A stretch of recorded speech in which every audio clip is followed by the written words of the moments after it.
গেছি আমরা দুজন।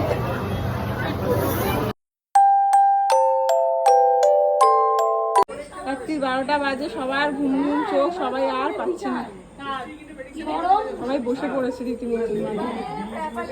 আমি তো ছোট্ট ডেকোরেশন করেছি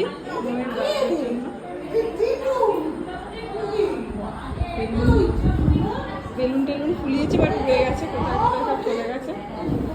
এদিকে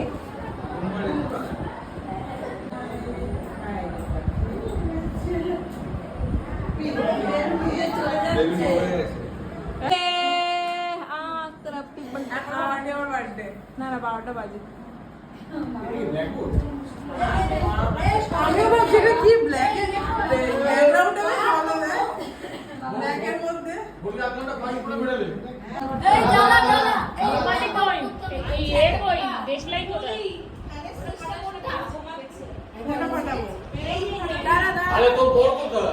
ওই তো দেশলাই আনতে গেছে, সবাই ঘুমিয়ে পড়ছে অ্যাকচুয়ালি, এত রাত হয়ে গেছে।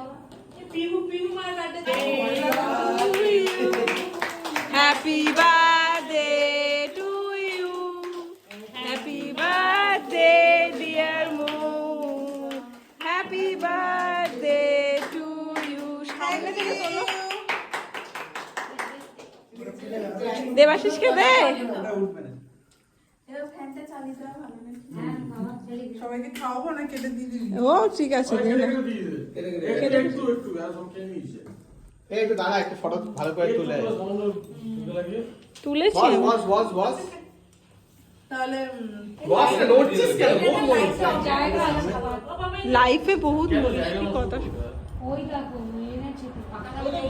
এখন বাজে 11:30টার মতো, এই জাস্ট ফ্রেশ হলাম।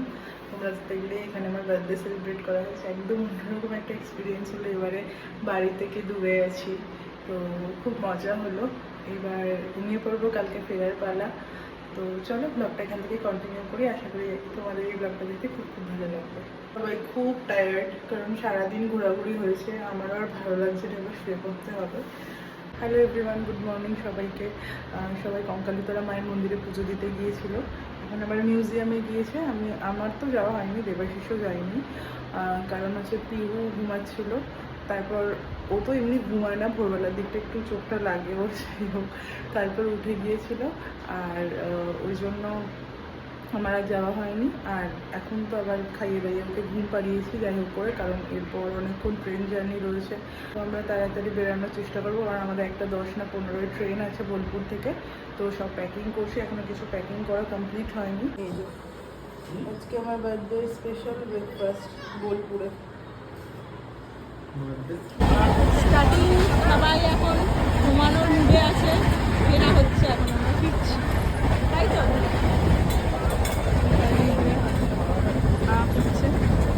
আর ওইদিকে আমাদের আরো বাবাইরা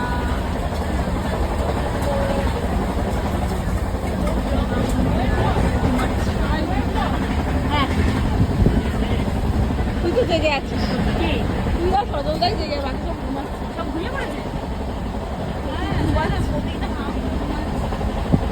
মৌ জেগে আছে, একটু ঘুমিয়ে এইমাত্র ঘুমানো, এই বসে বসে হাত দিয়ে ঘুমানো।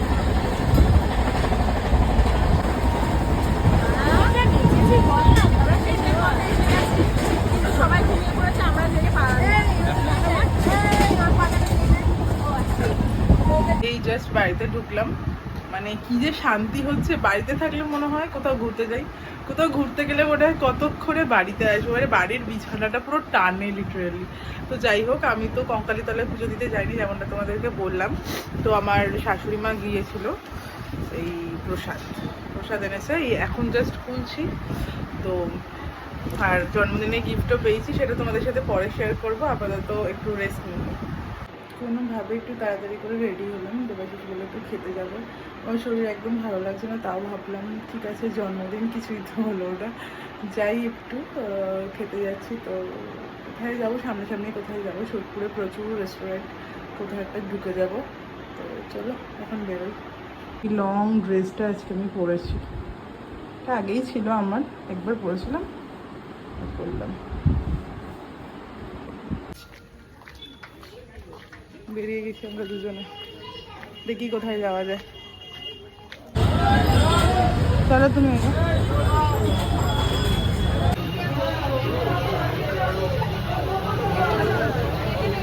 কোথায় যাব ডিসাইড করতে করতে ফাইনালি ভাবলাম যে দাদা বৌদিতেই ঢুকে যাই, কারণ দাদা বৌদিটা একদম কাছাকাছি হচ্ছে, বাকিগুলোও কাছাকাছি পরপরই পড়ে, তাও ভাবলাম ওটা একেবারেই কাছে হচ্ছে।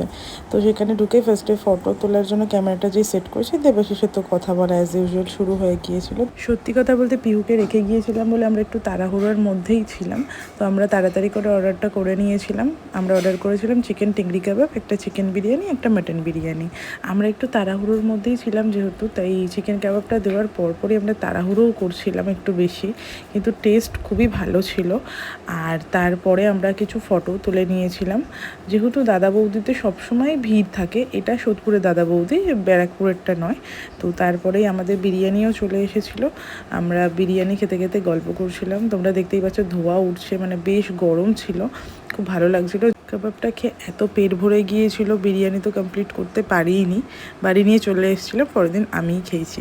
এই জাস্ট বাড়ি এলাম, ভালোই কাটলো সন্ধ্যাটা। মেয়ে এখনও ঘুমোচ্ছে, ওকে এখন সব খাওয়া দাওয়া করাবো, তো তাড়াতাড়ি করে ফ্রেশ হয়ে নিই। আজকের ব্লগটা এত দূরে রাখলাম, তোমাদের কেমন লাগলো অবশ্যই কমেন্ট করে জানিও। খুব ছোটো একটা ব্লগ হয়েছে, কিন্তু জন্মদিনটা কীভাবে কাটালো সেটাই তোমাদের সাথে শেয়ার করলাম। সবাই খুব ভালো থেকো, সুস্থ থেকো, টাটা।